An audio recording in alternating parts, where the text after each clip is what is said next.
Parler, est-ce que c'est le bon mot, de parler à propos de cette affaire, d'affaire d'État? En tout cas, nous observons des anomalies qui, pour moi, sont flagrantes et énormes. Voilà 11 victimes, encore plus avec les familles, vraiment une affaire extraordinairement importante. Voilà un juge qui a des indications du pourquoi de cet attentat. Il pense qu'il y a donc un lien entre l'arrêt du paiement des commissions et puis l'attentat? Entre la circulation de l'argent, ou son absence de circulation, et l'attentat. C'est extraordinairement important de l'élucider. Et comme disent les victimes, nous avons le droit, nous, de savoir.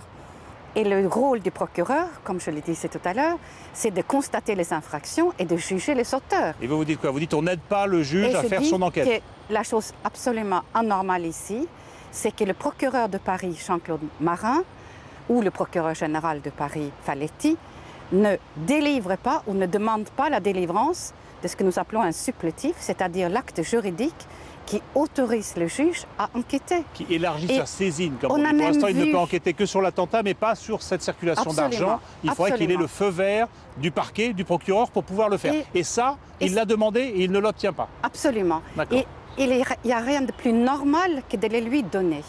C'est des infractions qui ne sont pas prescrites. Vous pensez quoi? Que le pouvoir politique freine ce genre d'enquête? Moi, je pense très clairement que, comme nous le voyons dans l'affaire Bettencourt, intervention de l'Élysée en direct.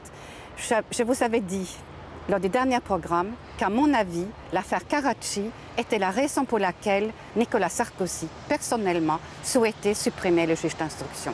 Et là, nous le voyons. L'affaire, les masques sont tombés. Bon, si c'était que le juge d'instruction, a priori, la réforme est pour l'instant, si ce n'est enterrée, en tout cas différée. La réforme est différée. Elle est simplement différée. Et je peux vous dire, je peux anticiper que si jamais Nicolas Sarkozy est réélu en 2012, il fera passer la réforme. Alors, Madame Joly, vous avez aussi une image de justicière quand même. On se dit, Eva Joly, c'est celle qui a poursuivi les puissants dans l'affaire Elf ou ailleurs, etc. et qui ne transige pas. Est-ce que je n'avais pas raison de les poursuivre?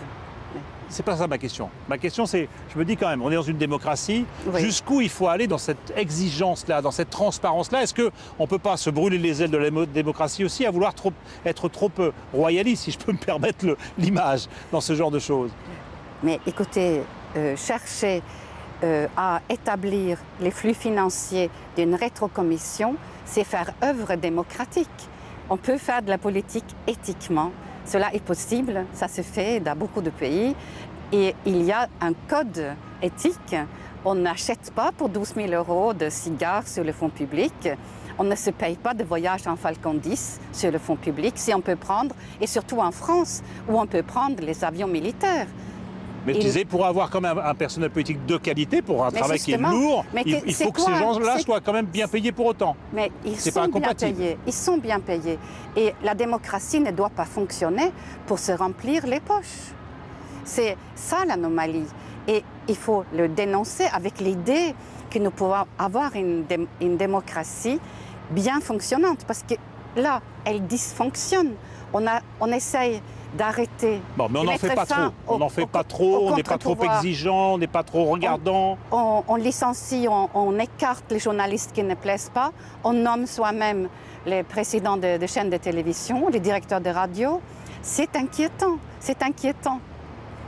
Merci beaucoup. Merci.